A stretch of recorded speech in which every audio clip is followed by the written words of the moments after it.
অনেকেই ভাবে ঘরের বউরা কিছুই করে না, কিন্তু আজকের ভিডিওটা শুধু তাদের জন্য। রাধে রাধে, চললাম ছোট্ট একটা ব্লগ নিয়ে। আজকের ব্লগটা একটু বড় হতে চলেছে। আর আজকে বৃহস্পতিবারে ঘরের প্রচুর কাজের চাপ। আমার মতো হয়তো আপনাদেরও অনেক ঘরের কাজের চাপ আর থাকে বৃহস্পতিবার করে।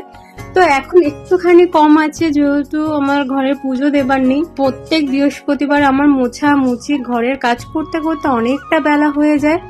যেমন আজকে অনেক বেলাতে আমাদের আজকে রান্না হয়েছে, তারপরে খেতে যেতে অনেকটাই বেলা হয়ে গেছে। যেখানে আমাদের 12টা 1টার মধ্যে খাওয়া দাওয়া হয়ে যায়, সেখানে আজকে আমাদের হয়েছে 3টে 3:30টার দিকে।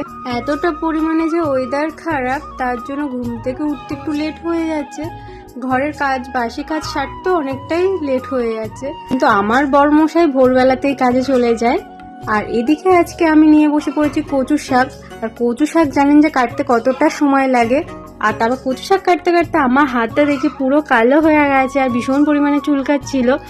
কিন্তু তাও খেতে গেলে কিছু করার নেই, একটু চুলকানো সহ্য করতেই হবে। আর নারকোল দিয়ে যদি কচু শাকের রেসিপিটা আপনারা জানতে চান, অবশ্যই আমাকে একটা কমেন্ট করবেন, আমি পরবর্তী ভিডিওতে দেবার চেষ্টা করব।